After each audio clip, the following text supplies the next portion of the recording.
4, 3, 2, 1, 0. Real people, real issues, real life. Talk Recovery Radio. Live from the heart of the downtown east side, it's Talk Recovery Radio with Giuseppe Ganci and Darren Gaylor on Vancouver's Co-op Radio, CFRO 100.5 FM. From the streets to the studio, bringing you addiction recovery stories from real people with lived experience and real experts on today's issues. Tune in live every Thursday, noon to 1. Powered by New West Recovery. Real people, real issues, real life. Talk Recovery Radio. And good afternoon, Vancouver. Hello, hello, hello. You're listening to Talk Recovery Radio. And there's all of the other places you can hear us. We're on podcasts and Co-op Radio and everything. Hey, Darren, how's it going? Welcome to the show. Beautiful, man. Beautiful. Great. Good to be here. Yes, definitely good to be here. And what a week. Oh my God, we can't travel. What is happening? We're supposed to be back in the studio. You know, this is a great platform, Zoom Live and all that kind of stuff. But I really miss being in our studio. And technically, we can't even go to the studio because it's not in our health authority. So can't even go downtown Vancouver. But I mean, you got kids. I don't, but I'm Uncle G for those that follow me on Facebook. I mean, we're planning on going to the lake, you know, and all that kind of stuff this weekend. Yep. Me too. Bunch of cancellations, but I mean, it's a week full of rain too. So even if I could travel, I probably was going to cancel the camping trip. So. Oh, well, it's raining. Yeah, then who cares? I'm a Do fair the weather restrictions. camper. So this is the show about addiction and recovery issues, and we've been coming to you for like 7 years, hundreds of guests, thousands of listeners. Yesterday, I had the opportunity to visit we're from New Westminster, shows powered by New West Recovery, and yesterday went to the opening of the first consumption site in the city of New West. It was, you know, how do I say this, Darren? There's some people on Twitter that, you know, I kind of get attacked by. I've actually got a couple of what do you call those? I wouldn't call them trolls anymore. They're kind of like little pets, you know. I'm like, oh, I wonder what they have to say today, because we defend recovery on this show, and it's not because we're against anything, but when you defend recovery, you defend the word clean, you defend the word sober, you defend the idea that 12-step programs or 12-step facilitation are evidence-based. Somehow you're anti everything, and when we say that, we're not anti anything. So anyway, I've been part of this CAT committee for years, which finally got the overdose prevention site open up in New West, and it's interesting because our goal is to keep recovery involved in the conversation when it comes to harm reduction services. So we'll see what happens in the city of New West now that the Purpose Society has opened up their consumption site. So if you're listening and you live in New West, don't use alone. But it was an interesting opportunity, and here's the interesting part. Somebody came out to us at the opening. It was COVID-friendly opening, so you all had set times when you can go, but there's people there, and I was like, oh, I know who you guys are. You're that last door, and you're that abstinence space. It was kind of just like, yeah, that means people we know use drugs or use drugs. So it's like, what the? Can I imagine, oh, you're those harm reduction people. What are you doing here? It's just a bizarre world. Bizarre. Yeah, I mean, you don't have to go anywhere if you come in to use harm reduction resources. You don't have to go to treatment. You can leave. Yeah. It's just nice to have an abstinent-based treatment facility advocating in the places where harm reduction, where addicts are using, where people are because it's such a negative notion that an abstinent-based, would be supporting a site like that. I'll point out, ridiculous. Not that I'm taking score, but I do. You know what I mean? I've got character defects. I take scores. It's called the score sheet. And, I've gone to many, harm reduction initiative opening ceremonies. The person that asked this question has never been to anything we've done. Recovery Capital Conference, Recovery Day. You know what I mean? It's kind of like, we showing up, but that's what I got taught in recovery. You just make sure your set of defense is clean, and everything else will work itself out. And that's what we try to do here on Talk Recovery Radio, is we just try to bring all the conversations about all the pathways all in one spot. And yeah, you know what? We're going to defend recovery. And when people in the media say that, recovery isn't evidence-based, or 12-step facilitation isn't evidence-based, or recovery, the word clean isn't good, we're going to tell you what we think about you, because we don't think highly of you, because it's lies. Anyway, on another topic. It's okay. Darren, I got great news. Before we get into our first guest here, talking about gambling issues and so forth. So for those of you that know or have been following, we've been trying to design a new app out there. Today it got finished. So it's going to be hitting the stores on Monday. It's called Better, and it's an overdose prevention tool, but a global overdose prevention tool where all the localized communities are trying to figure out ways to combat overdoses in their community. There's still a large population that's using alone. They're not going to go to consumption sites. They like using at home on their couch, watching Netflix or whatever else they watch on their TV, because that's the truth about addiction. And so we know that, being from lived experience.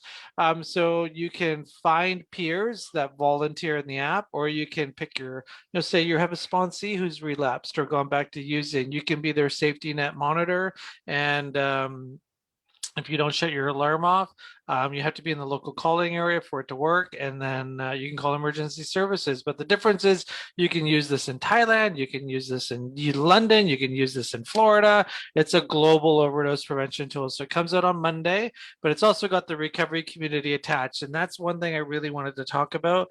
So many services are siloed. Like, this is harm reduction, this is recovery, this is both in one spot. So you can use some harm reduction tools, but also the recovery community is connected, because you never know, you might just see something of interest or hope in the recovery wall, and it might inspire you, or you might connect with somebody that you didn't know was in recovery. And so it's an opportunity for the recovery community and the harm reduction community to kind of be in one spot, so we can work with each other rather than what we've been doing for years here. So Darren put a lot of work into it. I was up till 1 a.m. last night, doing whatever we do to get it going. So Monday, App Store. Sweet. I'm excited for it. Yes. And let's mention another little speaking engagement. Oh, yes, that's right. Yeah. I mean, people that are listening and tuning in and watching our Facebook Live today here on Talk Recovery should check out the Just 424. It's online celebration. There's to like their Facebook page, register with them on Eventbrite to check it out. Yeah, there you are on screen, Darren. It's a live-a-thon. It's our friends over at Seek Purpose. Who's the lineup there, Darren? Do you see it? There's the We Are Warriors. I can't think of his name right now. Henning is his last name. We had him on the show a couple of weeks ago. Climb for Recovery. Looks like Break the Chain. I think he's in the UK. Mother's Recovery Society. Sober is Dope. Sober Girls Guide. Recovery is the New Black. Michelle Smith, which we interviewed. We did. Yeah. So they're just wanting to do an online celebration. They said it was like similar to the 420 celebration. Look at that handsome guy, eh? Hey, look at that guy. Obviously, this is a hashtag just for 24 to get people, talking about whether you're an addict in recovery, just a regular Joe, or somebody thinking about maybe, cutting down a bit, like to just for that Saturday, just don't drink. Don't drink, yeah. And just give it a shot. Try to have some fun. I know a little bit and a lot about having fun clean, and yeah, I'm looking forward to talking about that. So Oh, check look that at this in New York City on April 24th. You can stop in for one free mocktail. Oh, Yeah. that's a great idea. Yeah. You know what? I'm super proud of the girls over at Seek Purpose. This is great. Do you remember we did that show where the woman was writing a book on all the sober-friendly restaurants Yeah. with the best mocktails? The bars that they've Yeah. sort Who's of got the running over best there. mocktails? Yeah. So this is great. More Yeah. conversations about this. Yeah. I mean, when I go to restaurants, I look for mocktails to see if they're any good and all that. Usually they're way overpriced though. It's like, come on. Well, Shirley Temple. So Darren and I, we're going to be on this live-a-thon. Darren, what time are we scheduled for? We're on at 4. We're on at 4, and if we're you the want to last ones listen to the speak, so we we're the better be last good. ones. Oh, Yeah. so we're like the keynotes? I don't think so. I think so. Look at this guy. I think so. Of course that he guy. is. That Look at guy's that guy. definitely a keynote speaker. So Darren and I are the keynotes for Just for 24, 4 p.m. And to watch the show, it's obviously going to be on Facebook Live, April 24th, 1 p.m. to 4:30. Go to facebook.com/just for 24 and yeah, be part of the fun. And we'll be sharing it on our Facebook page. Lots of prizes to give away, they said. So yeah, should be lots of fun. prizes. Prizes are good. Okay. Talk Recovery Radio every Thursday, noon to 1, Co-op Radio. One day we'll be back in our studio. But we like to talk recovery with experts from around the world and, definitely have opened my eyes and Darren's eyes too. We talk about it a lot. We end up getting a different perspective almost every week. That's good for us because it helps us know that there's a lot of ways to get well. And if anybody tells you, no, you can only do it this way, then walk away. So Darren, who are we talking recovery with today? All right. Yeah, we get to talk recovery with Brian Meister. Welcome to the show. Brian is a counselor, therapist for those with gambling disorder and also a person in recovery from both gambling and substances. We want to welcome you to the show today. So Hi, Brian. Hi, guys. Thank you for having me. Yeah. Also, you can get in contact with Brian and check out some more resources there at casinosAreNotYourFriend.com. I love it. I mean, they're so inviting though. They're, you walk in, lights, sounds, everybody's, drinking. How is the casino not your friend? Are you asking me that? Yeah. So, let's just look at your the title of your website there. Like where'd you come up with that? So I try and stay out of, and we'll get into it. Gamblers, people with gambling disorder, tend to have more magical thinking than other addictions. So I try and stay out of magical thinking. Okay. But if I had the money, I would plaster those billboards up all around casinos. Casinos are not your friend. Right on. And so why do I say that? Right? And what is a friend? Right? A friend is someone who will listen to you, who will not judge you, who will not harm you.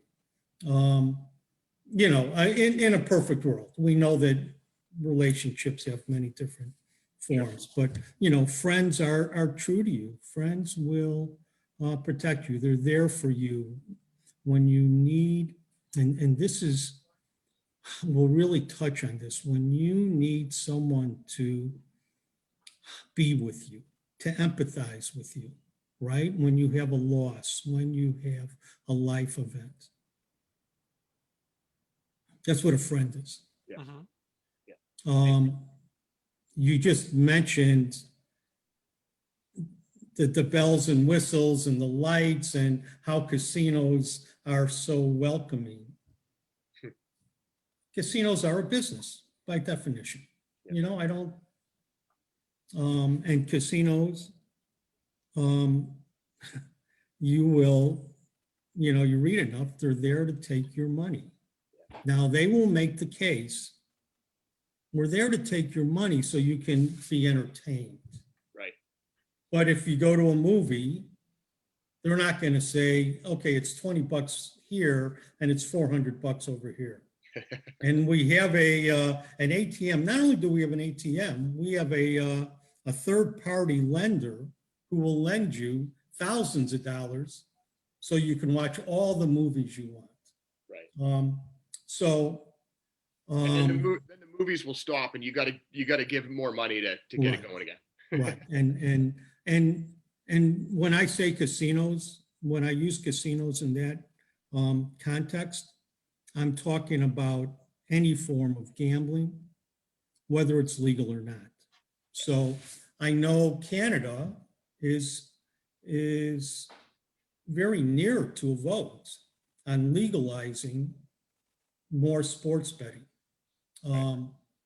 And so it's not just the casinos themselves, it's our states, our nations who have become addicted. So you've got I mean, what got you here? You know, obviously you have a website now, you're helping people, but you know, we all have a story that you know is on our shoulders and stuff, Mhm. and it depends on how you want to carry it. So Sure. did you have a gambling addiction, and then Sure. what happened to you? What got you into a space where you're now on a show talking about it? So what happened?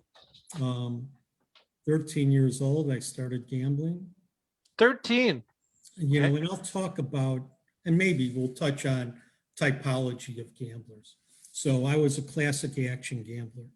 Tend to be male, tend to be competitive, tend to be grandiose, tend to bet on games of quote unquote skill.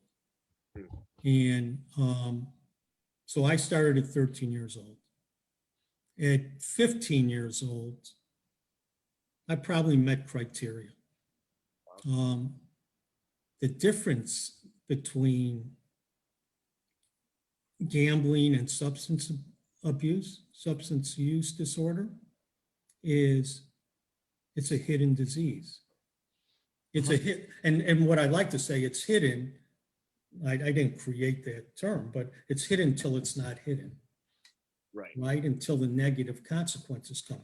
So, you know, now I'm in high school and I quit sports. I don't have many relationships that aren't related to sports or gambling.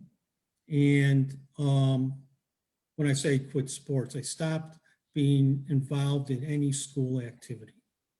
I went from a decent enough student to the bottom quarter of my class. Now, once again, if I was doing drugs or alcohol, somebody would have said something, right? Nobody said boo. Nobody, and partly because, and I'm 69 years old, so I was in school in, you know, in the 60s. But we don't understand it now, right? When I talk to school administrators and I talk about this and they say, you know, they look at each other, we don't have anyone gambling, do we? And yeah, we do, you do.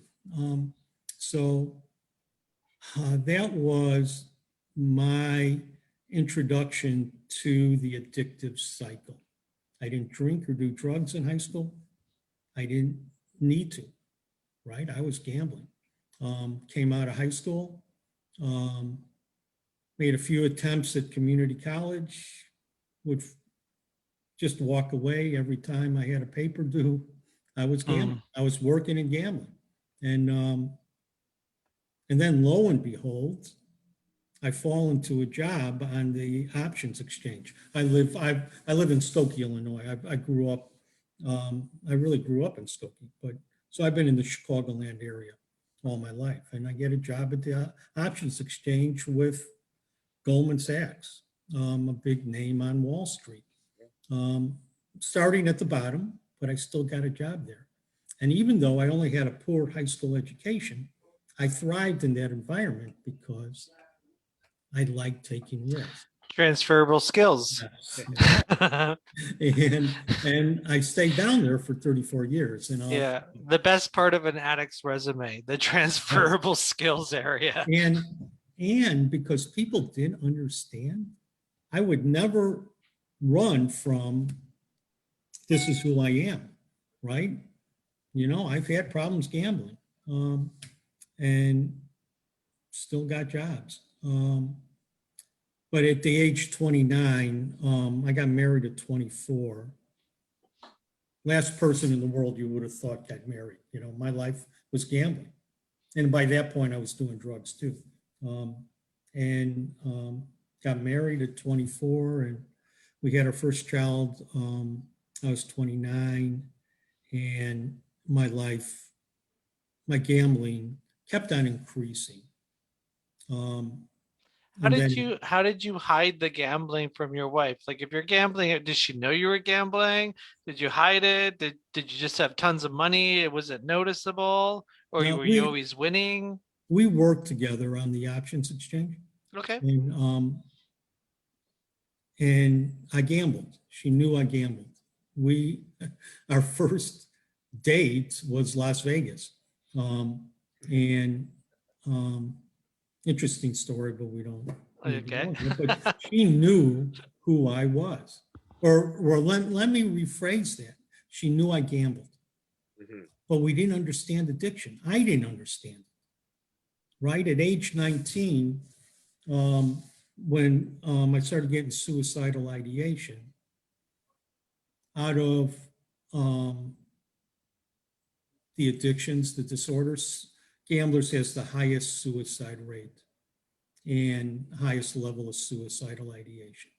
50% suicidal ideation, 20% attempts, and within those attempts, deaths. It's and partly because it is hidden. And that's where my thinking is going right now. Like you said, you could have been, classified as problematic like 15ish, right? You were saying, what, like, in hindsight now, right? But I mean, what are these signs and symptoms? Like, as much as it is a hidden, behavioral thing, like, nobody knows a suicidal person until they're, committing the act. So that's a hidden symptom as well. You're the only one generally with your bank account information, so that's hidden, losses and gains there. So what is it that classifies that, at such a young start? Well, I know that when I say you guys, so part of the treatment that you guys do is for youth. So let me talk about youth for a moment. Okay. Youth have a higher prevalence rate, but they grow out of it, right? As with most addictions, right? Naturalistic recovery and the mind still forming, and people grow out of things. Sure. Remember, what is it, 15 years ago when ESPN decided that poker was a sport? And now, kids are having Texas Hold'em tournaments in the basement, and the families, the parents are thrilled, right? Card night. My kids aren't doing drugs or drinking. Right. But they didn't know. So what are the signs? The signs and symptoms are similar to substance abuse. You might see somebody whose grades are going down. They might be focused right on a specific sports athlete. They might be specific on a team. They might be flush with cash. Now, what's that similar to is your kid at a young age is dealing drugs. They might be flush with cash. They might be changing friends. They might get beat up because they owe people money. And so you see these symptoms, signs, and you go to your kid and say, what's going on? And they say, nothing. I'm just having a bad day, Right. Could be worse. You could be doing fentanyl, or you could be doing Right. something else. So, we had I remember, and Darren, you were part of that. There was a while ago where there was a lot of people in recovery having poker tournaments and all that kind of stuff. And that was like a new thing. And they would, the poker table would, make its rounds through step groups and all that kind of stuff. And it was a big red flag. I work at a treatment center, and it was a big red flag. It's like, people were, spending money they didn't have, all that kind of stuff. So the relationship of gambling, and do you want a gambling problem is one of our things. Like, you might not have a gambling problem today, but the same scenario with somebody who's never been to the gym, just got off the streets. Next thing you know, he's got a week clean, starts eating chicken. Next thing you know, he's eating 4 chicken breasts and going to the gym twice a day. Like, we've got that in us. It's like, what can we, do to fill that void? So you stopped. So what happened? Did you just wake up and I'm done? Or like, what was your stop period? Did your wife like find out, like, whoa, you spent all the money? Like, what happened? My wife knew most of the time I was gambling, not necessarily how much I was. I do want to come back to the cross addiction part, because that's why I reached out to you guys.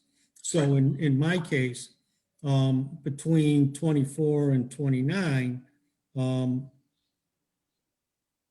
I saw a psychiatrist, and back then psychiatry was more talk-based. It wasn't so much medication. And he didn't quite understand gambling. I didn't understand gambling. I will tell you, I didn't really get the language for it until I went into mutual aid groups. Well, what was it considered back then? I mean, it wasn't until DSM-5 or something like that, right? So in DSM-4, it was put in with, maybe in 3, but in impulse control. That's right. Right, and it moved over in DSM-5 because there was more research. So it's the only process behavioral addiction in with substance use. Right. So yeah, my wife would threaten to leave me. She would kick me out. Right, the power of the disease, and once again, easier to hide until the bills start coming in, the rent money's, the rent's not paid. And in my first attempt at mutual aid, right? Simple program, not hard to, it's hard to work, simple program, hard to work. And, I get it, I'm smart enough. And then I blew up with a big relapse that financially wasn't that great. It's not usually, it's not always the finances. It's usually the finances to get somebody into treatment. Right. Whatever that treatment is, mutual aid, treatment centers. It's the relational stuff and the betrayal. Gambling has very much the feel of infidelity, right? Because you can't see it, can't smell it, you can't test for it. Those are some of the differences. We have no threshold, right? You can only drink so much before your body breaks down. In one night, you get blood poisoning, right? One night, you can gamble generational money away in one night. And okay, that's, that sucks, but I'll get it back. Yeah. How do I wake up the next day to get it back? So let me.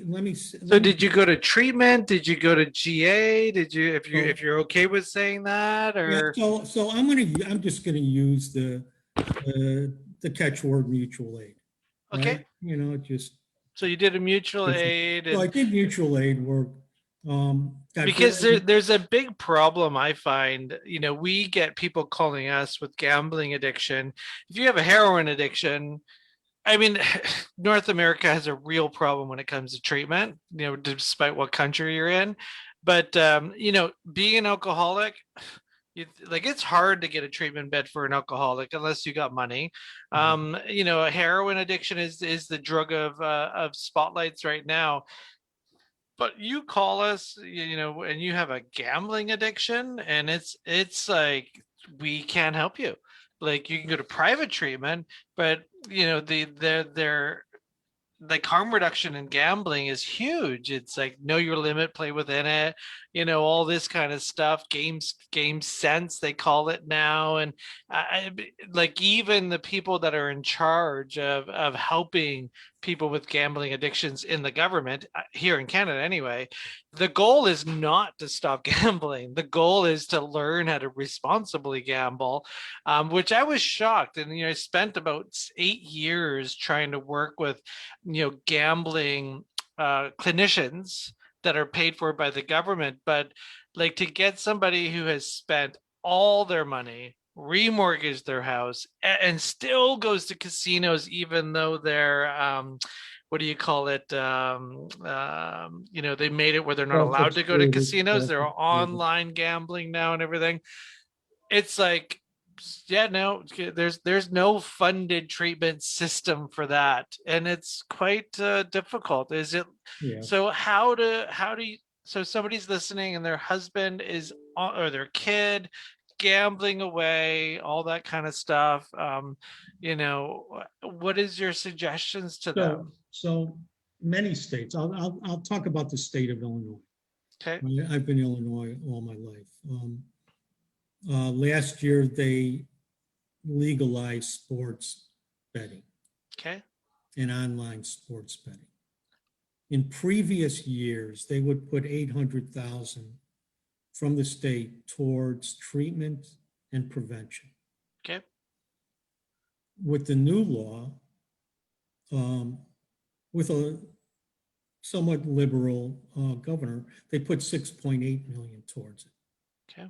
Now, and part of that 6.8 million, and these are round figures, you know, $1 million and change is going towards a study of prevalence rates, needs-based.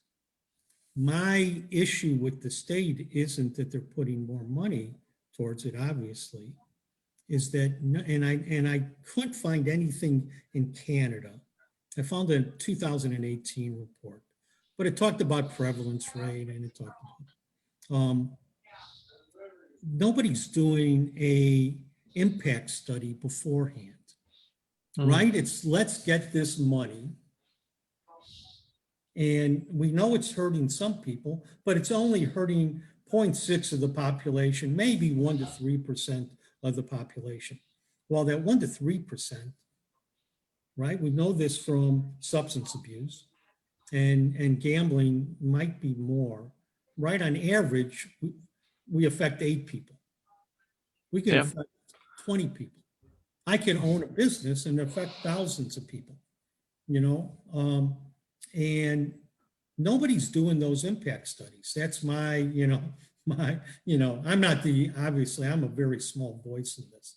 Stop Predatory Gambling, .org out of DC does a lot more on this. And so what I would tell somebody is to, in the states, there's local councils in almost every state. There is money for treatment in many states. Now, sometimes it's limited to 12 sessions, you know, and it's a start. Gamblers Anonymous is a resource. And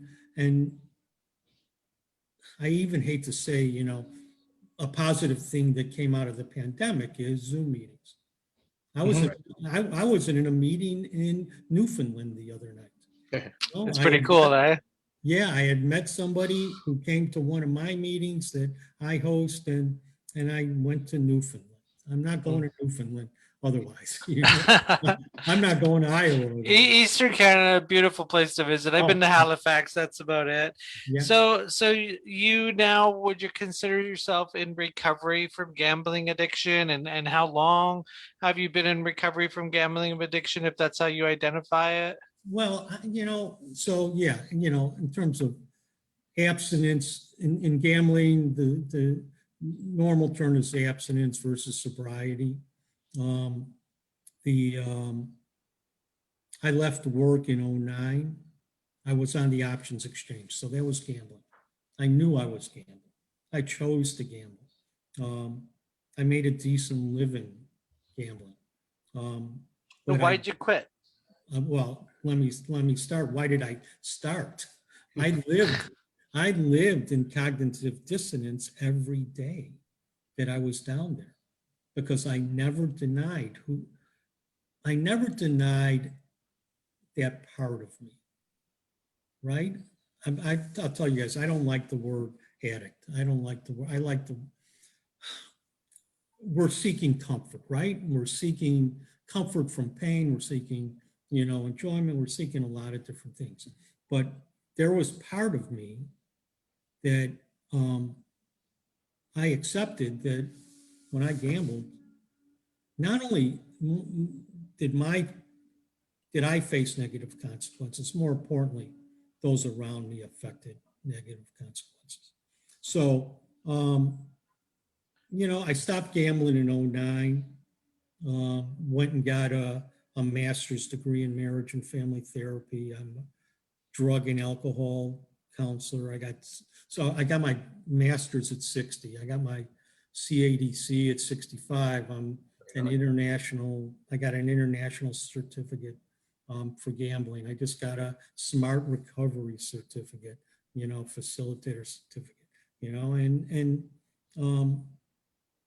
so, time-wise for me, in terms of recovery, it's a process. I haven't done drugs in over 35 years. Yeah. I did that through my work in stopping gambling, but I didn't stop gambling. Mm. And I wondered, being someone as yourself, it seems within the umbrella of substances, you don't have to mention which one you're using, because you need a whole new treatment modality for that specific drug. But it does seem like, substances requires a certain level of treatment and a defined recovery, and gambling has some uniqueness about itself. Like, can you notice a difference? Like, do you crave gambling? Is it a bigger trigger driving by a casino than watching a movie and someone's doing dope? Like, is there a difference, or is it, once you're in recovery, is it treated the same? From my experience, it's 80-20. Right? We all have tolerance, we all have withdrawal, preoccupation, attempts to quit, go down the DSM list. Very similar. But as you know, there's difference between, a heroin addict and a beer drinker, right? Both in treatment and, how we, so the question is, tolerance is easy to understand. Someone needs to bet more to get the same feeling. Withdrawal, though, how do you withdraw from something that you didn't ingest? And so withdrawal, irritability, frustration, anxiety, that's the language in the DSM, not frustration. Yeah. And I contend, depending on what kind of gambling you're doing, depression is a big part of that too. And I'm glad you mentioned this, because I just want to highlight something what you just said. It's the withdrawal part. How do you withdraw from gambling? But we have, as a society, focused so much on treatment being surrounded by the withdrawal that we almost forgot that that's actually not the treatment. That's like, let's get you through your withdrawal, 2 days, 3 days, 5 days. I've seen alcoholics withdrawal. I've seen heroin addicts withdrawal. Like, I've seen it all. And like, it's different for everybody. But like, so much of our drug policy is based on that first week of trying to access healthcare for your addiction, whether it's gambling, video gaming. But the reality is treatment doesn't start till actually after that. And that's the behavioral part and the biopsychosocial part and the whole conversation on and that's where we all are the same. Darren's addiction, my addiction, your addiction, at the end of the day, week 3, those cravings to go back to crack or heroin or gambling are the exact same. And we just focused on let's get medication. And I think that's where we're lost with gambling and video gaming. We do video gaming and gambling Yes, I saw addiction that. here. I saw And that. it's kind of like, yeah, what do you prescribe? So why does heroin get such a huge list of prescriptions? But it's the behavioral part. And so now you're going to talk about depression. One of the things is, my personal story, I remember, when I had relapsed and all that. And, I didn't want to do this mutual aid stuff. I was actually like convinced it didn't work. And I went to go see a psychiatrist, and the psychiatrist looked at me and it's like, Giuseppe, you know what you are? You're just a very depressed man. And he's ready to just write out scripts, right? And I remember that for the rest of my life. I'm like, yeah, because I got no money and I got no dope. That's why I'm depressed. Like, there's no other, and I could have gone the route of like, yeah, give me pills. But I knew deep down inside, like, you give me, money and dope, I won't be depressed. Trust me. And Well, that's just you that know, was my truth. I'm not saying I, it's for everybody, but I like hear really, you it was too, my truth. but I also think that's short-term gain, long-term pain stuff, right? Yeah. So, and that doesn't matter what we're doing. And I'm a believer in treatment. There's a Maya Angelou quote that I butcher a lot, but it goes something like, there's no greater agony than the untold stories that we have, right? Yep. So, the reason I'm on here is I was searching Charlotte Castle. I like her 16-step model. Yeah. And you guys did an interview with her. Yeah. And so, it struck me from listening to that. So I'm one of those people, right? That we believe a lot of treatment now is deal with the behavior, right? Solution focused, and now we go on with life.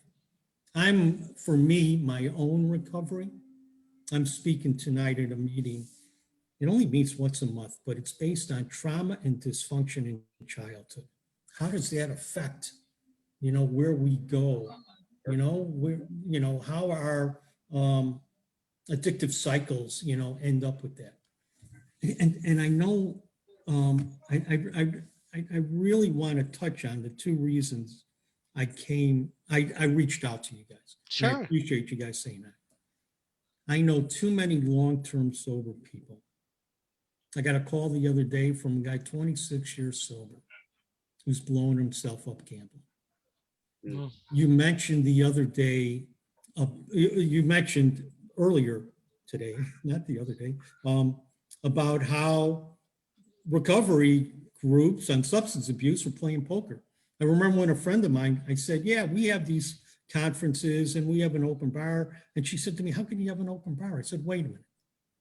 You guys have raffles at the drop of a hat, right? You have poker games, after meetings. And I'm less of a fan of singleness of purpose nowadays because we cross over all the time. So my concern, working with substance abuse, which I did before I worked with gambling, the heroin addict who said, and sometimes they're very honest about it. I'm just going to keep pot in my back pocket.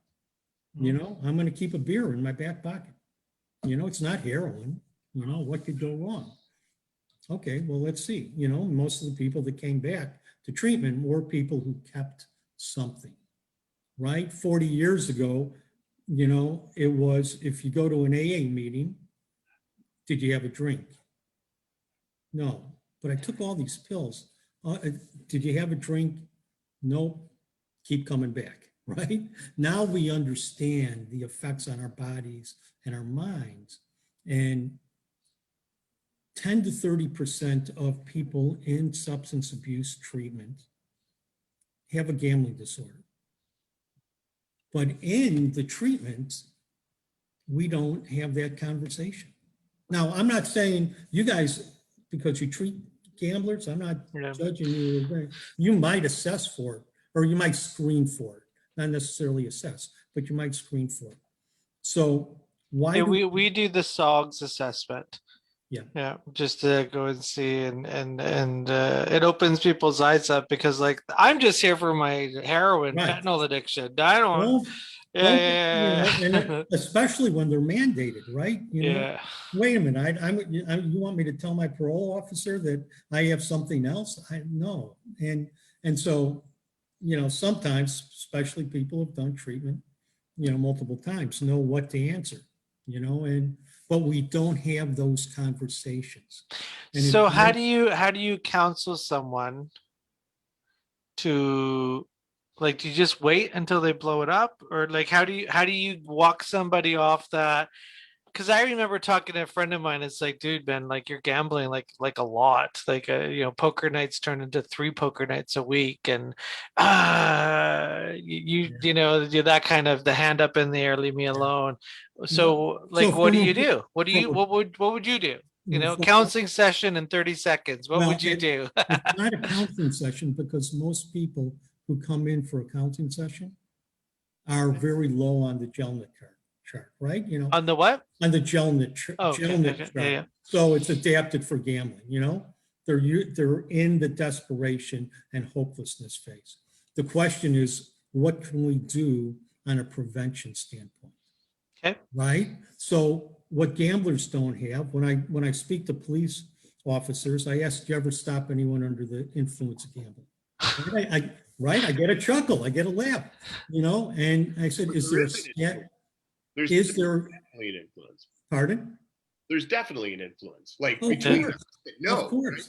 Yeah. And then I say, is there a statute on the book? And then I get, of course not, But I said, when I was driving home from a racetrack in a snowstorm after losing all my money, suicidal ideation, I was under the influence.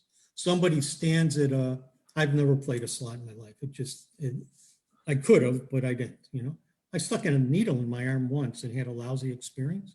Otherwise, I'm sure I would have been a heroin addict, But I said, somebody who just stood at a machine for 14 hours, maybe went to the bathroom once or twice, had some Red Bull, had some, a couple candy bars, and lost all their money after being up a lot.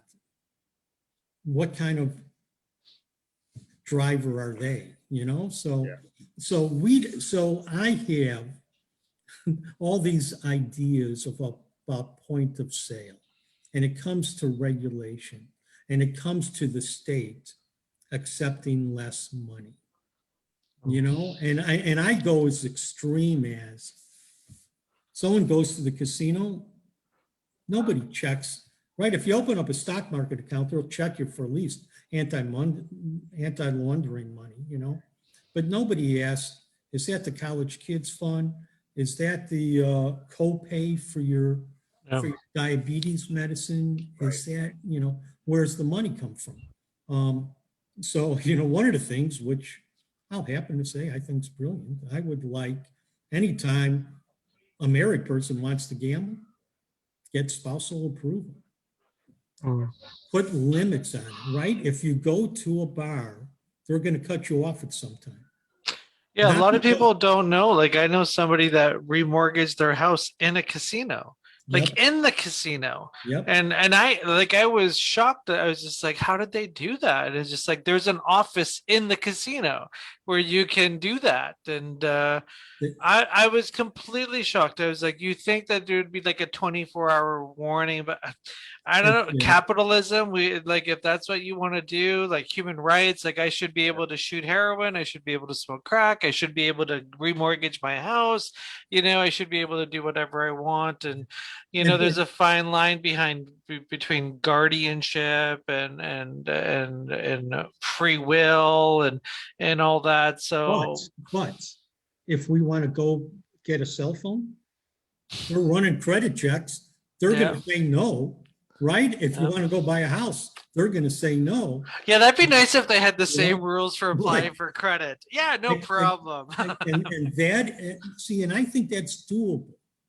I really think that's doable, but it takes the will and the courage of the state to say I'll just leave you with one more bit of information. There's a guy, Earl Grinold. He was an economist in Ronald Reagan's administration, right? He Okay. wasn't a liberal, Keynesian economist. He did studies and he contended his math, and I'm not that much of a statistician, otherwise I might not be here. I might not have been as bad as a gambler as I was, but it's an emotional disease. It doesn't matter how smart you are. He contends that for every dollar the state gains, they lose $3 in social cost. That's what nobody's studying. That's why, hence I write casinos are not your friend.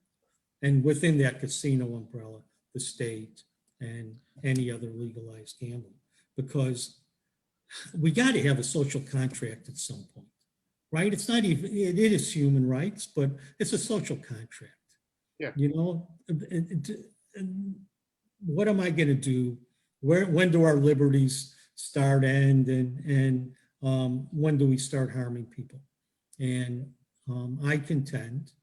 Now, what's interesting, I had to do this. I left my job. I was on a state committee for the state. I've done PR for mutual aid groups. I stopped doing all that because I am not neutral on gambling, right? You as a treatment center are most likely neutral on drug issues, on some drug issues, right? You're not getting involved, I'm not neutral. I don't want to be neutral. I don't want to see my friends. I don't want to see strangers get blown up in ways they don't need to get blown up. So thank you for that soapbox. I'll listen. Yeah, to no the problem. questions. Yeah, it'd be an interesting world where there's some type of guardianship. I mean, yeah, definitely there should be some type of prevention in a casino, because there are people that are destroying their families' lives, and everybody's just like, oh, just have your game sense. He just spent $200,000 last week, and you want him to have game sense? Like, think about it, Darren. It's some excellent points there of as a society, how this prevention and protection of people that aren't going to lose their absolute livelihoods, or that a police officer could have the same right to ask if he's been gambling and if he's lost a lot of money, if he's about to drive head on into somebody else. There seems like a lot of common sense there, and I think it's just there's so much to change, right? And those that change casinos from making money and being more ethical than they are. Like, it seems ridiculous to even think that that's ever going to happen, sadly.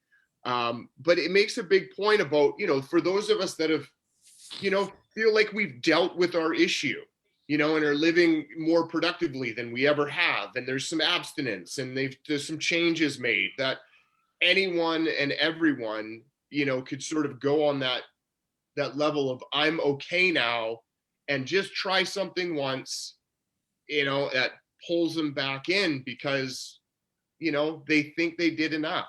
And, for anybody that's got, drug problems and drinking problems and gambling problems and sex issues, that there's some more involvement in their own personal relationships in their life for accountability. And like you said, that sharing of their story and what the potential outcome could be if they don't have this type of accountability in their lives. It's like, that's the only advice, that's out there right now, because, those that we seek help from aren't going to do it for us. And so I think you brought up some really, really interesting points there of, Well, there's got to be a political will, or else nothing's going to get done. We can all have our own, conversations and stuff. Yeah, they say people change the world, but at the end of the day, you need a government that actually wants to do the work to change it.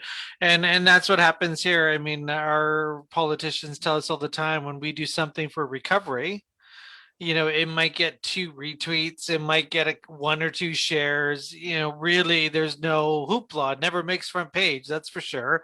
But when we launch a new consumption site or launch a new prescription drug program or safe supply, it's getting 500 retweets and 1,000 shares, and it's on the front page of the news.